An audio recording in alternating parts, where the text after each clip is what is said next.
Je lance alors les travaux de ce jour et je vous invite à travailler âprement pour de meilleurs résultats. Vive le secteur minier béninois, vive l'APCMB Bénin. Je vous remercie. L'Association des promoteurs de carrières et mines du Bénin a officiellement lancé le groupe de travail qualité, hygiène, sécurité, environnement QHSE dans la matinée de ce mardi 30 avril 2024. C'était dans la salle polyvalente de la Chambre de commerce et d'industrie du Bénin que les activités ont été officiellement lancées par le représentant de la directrice générale des mines empêchées. Les objectifs assignés à ce groupe de travail sont bien précis et répondent à la vision de l'association, en témoigne le président du conseil d'administration. Cette activité est une activité qui regroupe en fait les agents des sociétés membres de cette association et qui sont en charge de ce secteur de la qualité, de l'hygiène et de la sécurité. Comme vous le savez, nous sommes des sociétés industrielles et en tant que telles, nous sommes amenés à travailler dans des situations à risque. Et donc, aussi pour notre propre développement, il est important de nous assurer que la qualité de nos interventions, la qualité de notre travail puisse assurer la continuité ou la rentabilité de nos sociétés. Et donc c'est tout ça qui justifie qu'aujourd'hui, nous nous sommes regroupés pour lancer ce groupe de travail qui va être un groupe de travail permanent au sein de l'association. Ce groupe de travail est un groupe qui va permettre aux agents en charge de la qualité de l'hygiène et de la sécurité au sein de nos entreprises d'avoir des concertations régulières, de pouvoir s'informer sur la réglementation.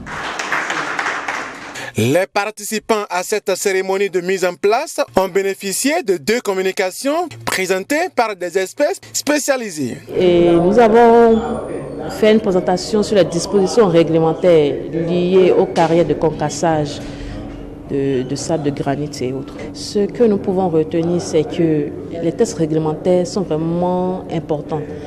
Avant l'ouverture et l'exploitation des carrières, il faut que les promoteurs prennent connaissance des tests qui réglementent l'ouverture, l'exploitation des carrières. Et quand on parle des tests, ça prend en compte tout, ça prend en compte non seulement les carrières, mais l'environnement. Donc nous avons parlé de quelques lois, décrets, arrêtés qui ont rapport à l'ouverture, à l'exploitation des carrières. Et j'en ai cité quelques-uns, la loi sur le code minier, la loi cadre sur l'environnement, la loi sur l'hygiène publique et les décrets relatifs à la pollution sonore, le décret relatif à la gestion des déchets solides ménagers, le décret relatif à la gestion des huiles usagées et autres.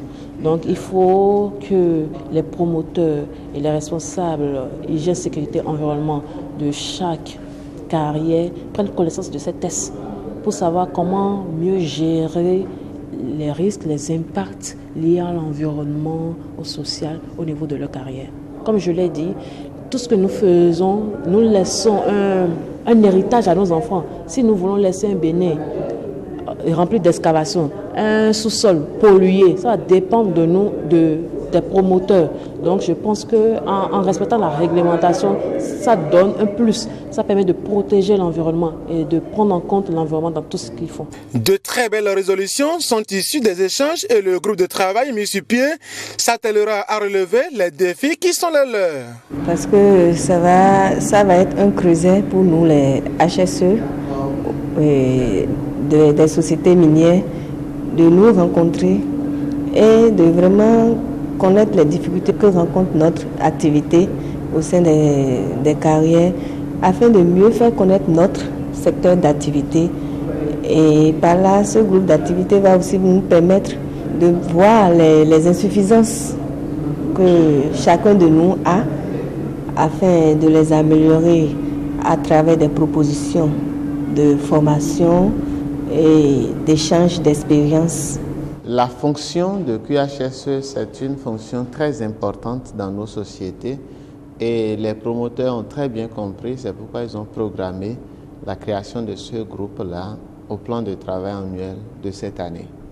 Et les travaux, le déroulement des travaux n'a pas déçu, au contraire, les participants ont vraiment prouvé que c'est une opportunité de pouvoir créer ce groupe. Et c'est pourquoi on a identifié un certain nombre de thématiques sur lesquelles on va revenir au cours des mois à venir, notamment la réglementation. Aussi bien la réglementation au niveau national qu'à l'international. Les normes, les bonnes pratiques, on reviendra sur ces thématiques. Et il faut aussi retenir qu'un petit comité a été mis sur place pour coordonner les travaux du groupe de travail afin que on puisse vraiment, ça ne soit pas un groupe de travail de plus, mais que ce soit vraiment quelque chose de technique qui va réellement fonctionner. 2 appels. Le premier, c'est à l'endroit des participants, des membres du groupe de travail. C'est vrai qu'une chose est de lancer le groupe de travail, autre chose est de l'entretenir. Et qu'un groupe de travail s'entretient.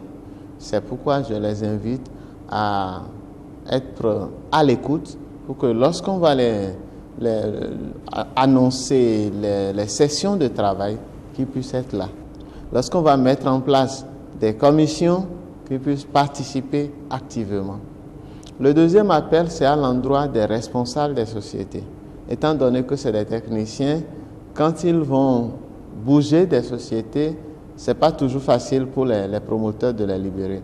Mais du fait que c'est eux-mêmes qui ont souhaité la création du groupe de travail et compte tenu des enjeux et des apports futurs, je les invite à libérer les HSE, les QHSE lorsque on aura besoin d'eux pour les séances de travail. Parce que en tant qu'employés, c'est eux qui doivent nous rendre disponibles pour participer à ces activités et nous permettre vraiment d'apporter notre touche au secteur minier en termes de sécurité et de respect des normes environnementales. Bon vent au QHSE au sein de l'association des promoteurs de carrières et mines du Bénin.